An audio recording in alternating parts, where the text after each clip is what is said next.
Are you thinking about downsizing your home in order to save money? If you're a senior in Orange County and you're thinking about downsizing, this video is for you. Here are the hidden costs that you might not see coming that can make your dream of saving big bucks in retirement turn into a massive headache.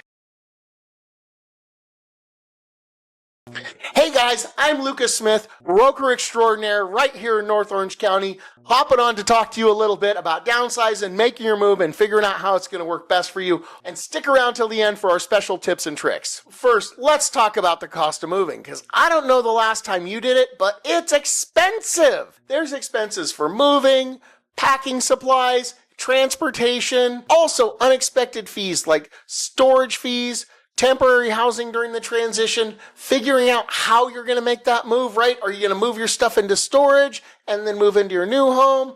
Are you going to do a contingent sale? There's a lot of things that you got to know before you start planning this move. There's tax implications. First off, let's talk about capital gains tax, because this is a big concern for everybody. Now, my disclaimer is I am a real estate broker. I am not a tax advisor. Talk to your tax advisor for accurate tax advice. What I can tell you is what the federal capital gains rule says. And the federal capital gains rule says that for an individual, an unmarried individual, they will give you a $250,000 capital gains forgiveness when you sell your primary residence. So that means you can make up to $250,000 in profit after you subtract the cost of what you bought the home for, the cost of selling, such as commissions, all of that stuff that you've put into selling.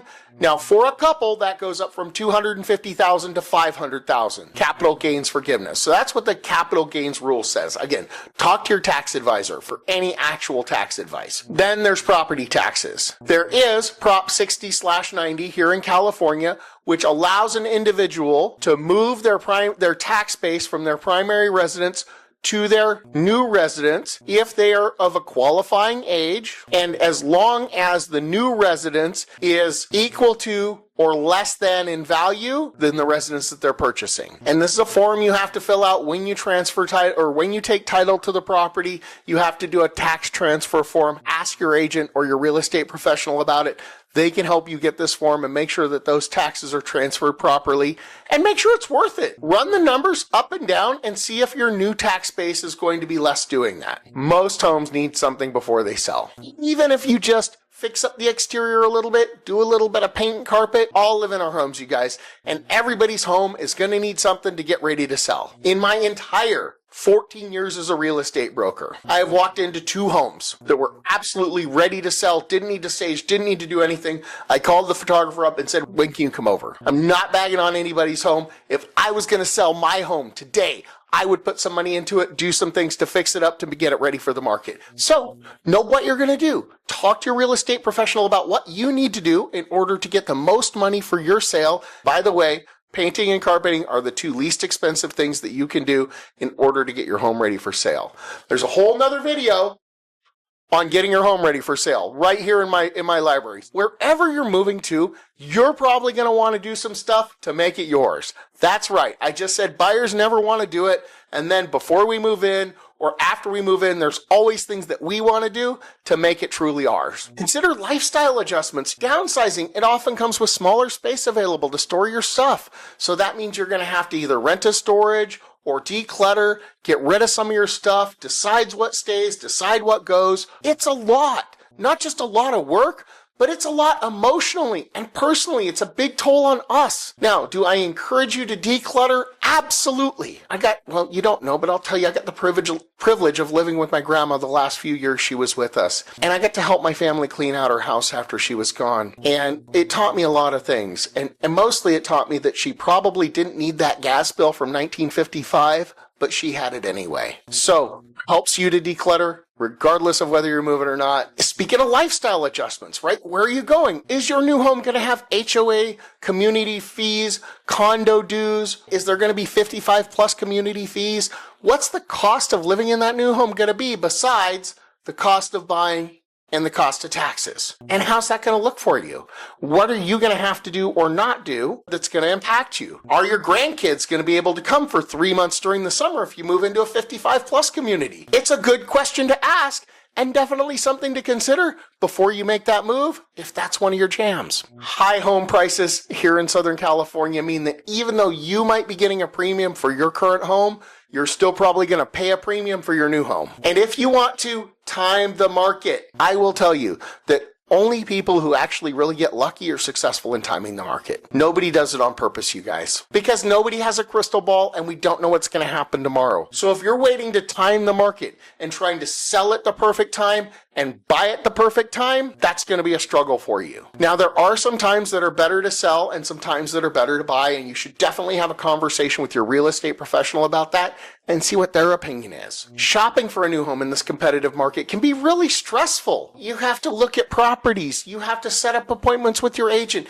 You have to go out and physically see other homes that sometimes people are living in. And then you have to make a decision based on all the facts that you have in front of you, whether that's a home that you want to live in. And when you do find that home, you could run into a situation where you're seeing multiple offers. You're in a competitive offer situation, and if you're doing a contingent sale, meaning selling your home based on buying another home, that's going to be an extra stress added to you. That's a lot going on, you guys, and you want to consider that before you think about hopping in and just saying, I'm going to downsize tomorrow. You might also lose some of your financial flexibility if the market shifts on you or you don't get what you expected. You might be expecting to sell your home, buy another one, have a nice big cushion, and if something happens, that might not be available. You might end up spending more than you want for that new home, and that's going to cut into your flexibility. So be aware of it. Let's talk a little bit about the emotional and practical trade-offs. Stress and emotional toll of parting with belongings, your memories. I don't sell houses. I sell homes, and I help people buy homes.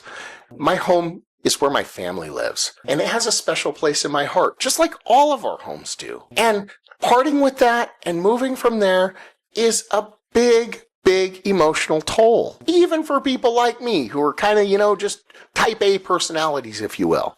It's still hard. You might be adjusting to a new lifestyle, right? There might be lack of space for your family to come over for that big family Thanksgiving or that Christmas Eve dinner. You might have less room for when the kids come in with all the grandkids from out of town and they need a place to crash. You might not be available for that. So consider all of that when you're making your move and see if it's worth it for you. Most moves are probably going to take you further away from your community that you have around your home. Distance from family, friends, known social spaces such as church and community centers. And if my neighbors see this, I love you guys. I have the most amazing neighbors in the world. And when I don't get to be their neighbor anymore, I'm going to be really sad because they're just wonderful people, and I'm so grateful to get to call them my friends and neighbors. That might be hard to move away from. All right, special tip. If you're moving to a 55 plus community, make sure that you're working with somebody who's really familiar with those communities because they have a lot of ins and outs, right? There's different amenities. You can take different tours.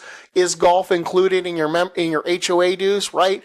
You want to work with somebody who knows that area and knows that community and can certainly help you make the best decision for you. Downsizing can be a smart move, but without careful planning, it might not save you as much as you think, and it's still going to be a lot of work. Weigh all the pros and cons of it. Don't just make a split-second decision. That might be the worst possible thing you can do. I know people who said, I came here for a visit. I decided on a whim to move here. I sold my house, I bought a house, I moved into this house, and I hate it. Don't be that person. Weigh your options carefully. Consider all the pros and cons. Look at everything up to down and sit down with your real estate professional. Again, and I say this all the time, I'd love for it to be us. It doesn't have to be. It has to be somebody who you know, like, and trust that you know is working in your best interest. More than once, I've sat down and had this conversation with people about downsizing and about what that looks like and what the costs are. And I've told them directly, hey, you know what? Economically, it makes more sense for you guys to stay here. And they'll say things like, well, Lucas, you're a real estate agent. Don't you want to sell our house? And I say, yes, I do, but not if it doesn't serve you, right? Because that's what my heart wants. That's what I really want, is to serve you. All right. If you like this, if you got great information, if there's anything you can use, if you don't agree with anything I said, comment below, click like, click share. Give it to your friends. If you know somebody who's thinking about downsizing, give it to them. If you have any questions about it, feel free. Give us a call, shoot us a message, write us a comment. We read all of those. And if you want more information, just watch the next video.